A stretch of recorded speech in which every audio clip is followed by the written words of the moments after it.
แป้งอยู่กับหมูนะคะ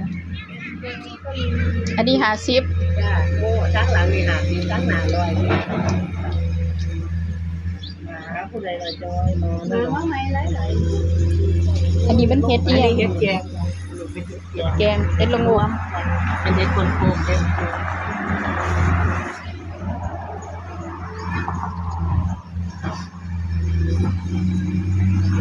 บ่ปกติอันพวกน้องปิงอยู่ไส การก็ปิงกันน้ำตาลเลยก็พวกเป็นหลานเนาะสิล่ะ จ้ะ ถ้าว่าน้องปิงเขาเจ้าส่วนมากสิมาเก็บของสงเคราะห์เลยจ้ะสงเคราะห์เป็นพวกสงเคราะห์ เพิ่นบ่มาโดนแล้วมันหลงเนาะ จ้ะ ตะกี้ออกมามันสิเป็นนั่นเพิ่นขายเฮ็ดอยู่น้ำข้างทางแหม วันนี้เขาเห็นถนนแล้วล่ะ โอ้ กี่ไม่เคยทางจ้ะ เพิ่นใหญ่ จ้ะวันนี้บางครั้งเนี่ยก็ไม่ใหญ่ไม่ 50อันนี้ก็50 จ้ะ เฮ็ดแกงนี่เด้ อันนั้น100จ้ะ มี50 บาทนะ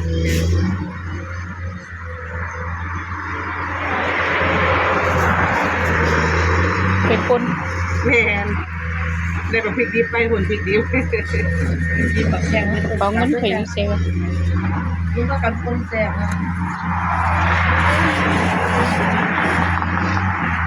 ต้องหลงทิ่มกระเป๋าเงินใส่เนาะนี่ นี่เป็นเฮ็ดแกงเฮ็ดรวม เฮ็ดรวมนั่นก็50เด้อ จ้า ก็ใส่กัน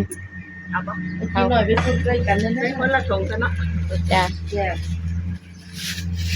กระเป๋าเงิน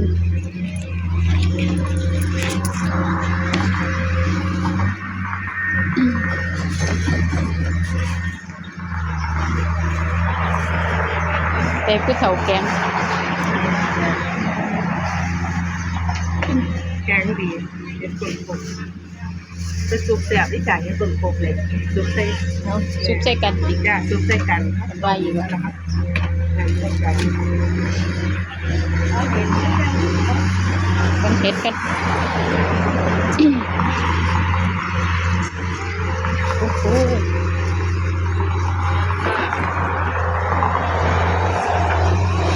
เฮ็ด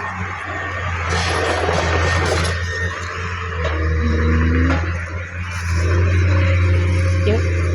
ไปเบิ่งทางนี้ก่อนเสียงรถทำงานเสียงรถถ้ามาเบิ่งเฮ็ดบ้านน้องปิงพี่น้องบ้านน้องปริง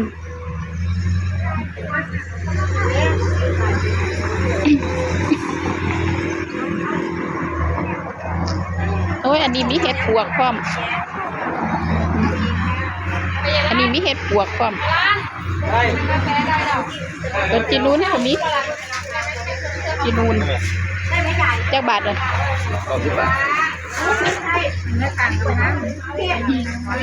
นี่แม่เห็ดปวกงามก็จะกินใส่อีกอยู่ดิอันว่าที่นู้นเดี๋ยวจักจานเอาร่วมกันอีก3จานเนี่ยมันไม่ด้วยก็เนี่ย บ้านคนมีเห็ด ร่วมกันเนี่ยได้จะพูดถึงค่ะตรงแยกก็เนี่ยก็ฝากซื้อเขาฝากซื้อก็อยากกินเห็ดจากไทยแล้วให้ร่วมเห็ดปวกได้ป่ะนั่นหมอจ้าคนละอย่าง คนละอย่างคนละเจ้า แม่เจ้า คนละอย่างคนละเจ้า อันเฮ็ดปวกกับอีกราคาหนึ่งแต่อันนี้เก่งต้องล่างหนึ่งไว้นี่แม่นจ้ะล่างแล้วก็ถูไว้ต้มไว้นะแม่นอันนี้320ถ้าเขาพูดถึงกับไปมื้อนี้แหละกลับบ้านมื้อนี้แหละไปมื้อนี้ก็บ่ฮอดบ่ฮอดอีกแม่นจ้ะเหี่ยวอีกอ้าวเฮ็ดซุปไปล่างแล้วก็นึ่งเจ้า แม่นจ้ะเอาล่ะเด้อเอาจานใดอีกคน ล่างแล้วก็นึ่งจังเอาไป เอาอันไหนก็ได้ร่วมกันนั่นแหละ1ใส่ถุงโลดจาน แม่น มันคือตลาดง่ายว่าล่ะเบิ่งนี่ได้2เฮ็ดอันใดอีก ดอกแพงทางไงอยู่ดอก อันนี้จาน130จาน130 เอาเห็ดพอ นี่ได้บ่ว่าอะไรจะเห็ดอะไรจะเห็ดมันสิอันนั้นจะบาทเหรอบ่ร่วมอันนี้มันจะ100นึงอร่อยแล้วอันนี้แบ่งเพิ่นเลยแยกยุ้มไปแล้วแยก2ชุดโอ้จะบอกไว้ส่วนนี้ยังจันอยู่นี่โอ้ยมันกินบ่ได้เขาฝากซื้อยุ้มแบ่งไว้ยุ้มแบ่งชุดคนละเครื่อง ก็ ไข่จานละ100เด้อค่ะเด้ออันนี้แต่ยังไข่ขาวนั่นจานละ100เราก็กินไม่เป็นนี่ อันนี้เฮ็ดเพาะที่ดอกใหญ่ กินได้ไหมเนี่ยมึงกินเป็นไหมเนี่ยไปชักแม่ลูกอ่อนไปหาหอมเขาโรงพยาบาลนี่เด้อมึงเด้อ ปิดแม่ลูกอ่อนติปิดแม่ลูกอ่อนบ่ เขาบอกไปน้อยดีอันนี้มันน้อยพูดเดี๋ยวมากับ จ้ามื้อนี้ เอาไปอันนี้เดี๋ยวเรา บ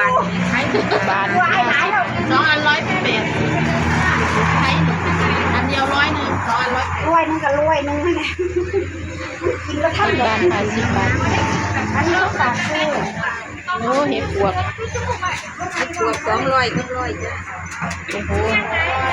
จานใหญ่ๆนี่คือ200 จ้า เนาะ ส้มจานใหญ่จานน้อยจาน มันหายากคือว่าล่ะมันหายากทางนี้กัน เป็นแดงขาวนะคะจ้า โอ้โห เฮ็ด2หาจ้า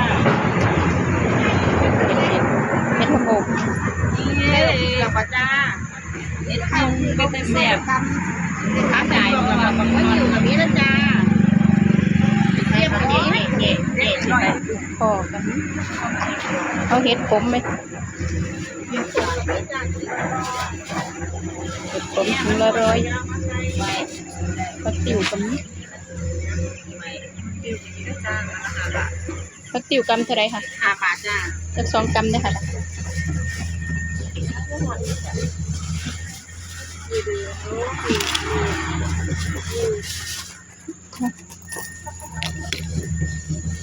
เย็นมีไปเก็บผักติ๋วมาใส่ที่น้ำเลยแบบนี้จ้ะ ผมไปใส่หมด พี่จานทะเลนอน20จ้า เอาเงินเหรียญคักๆแน่ๆตัวนี้เลย เย็นกันเลยทีเสียมันบ่มีเอาสีนะจ้ะเอาแดงให้เขียวจ้าเอาแดงค่ะ ติ๋ว 2 อันเล็กค่ะ30เนาะเย้30 บาทได้ปะ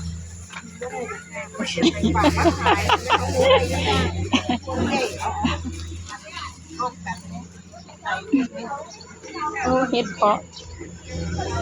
เห็ดปวก เฮ็ดเพิงหวานแบบนี้นะจ้ะเฮ็ดตะไคร้จานละ100จ้า ตัวไข่จานละ50ที่ตัวนี้ค่ะ 50 บาท แม่นค่ะเฮ็ดพวงจ้าอันนี้ก็50จ้าไม่เด้อค่ะมะม่วงพวงละ100นึงค่ะ ระงูเอาตั้งนั้นก็ได้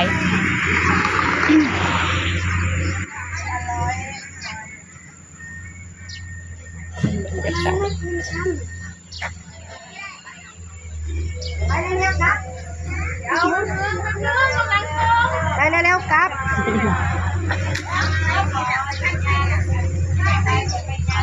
โอ้ยสะออนเห็ดพี่น้องเห็ดเยอะเห็ดเยอะน้ำใหม่เหมือนเป็นเก็บเห็ดมาอีกแล้วไปเบิ่งกัน ใช่แล้ว โอ้ยเป็นเก็บเห็ดมาอีกแล้วแต่สะออนแท้เบิ่งเนี่ย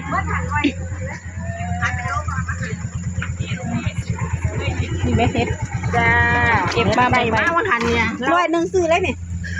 ดึงเอาเลยนี่ ก็หา100ทีเดียวค่ะคุณนายขา ๆว่าแล้ว มันหลายค่ะมันละยายนี่นะเบิดนั่น ตัวสิพ่อมันแข็ง แม่ที่นี่แหละแม่อันนี้100นึงว่าเอาดีมาตอนบ่ซื้อนี่น้องเอาแม่นตะกร้านี่100 เอาไปเอาแล้วเจ้ามาค่ะเจ้ามาค่ะไปหานาทีแกมาชาไปหานาทีเอามึงกัน เป็นมาเก็บได้อยู่อะคลิปเดียวไว้แค่นี้ก็นะคะเนาะสวัสดีค่ะ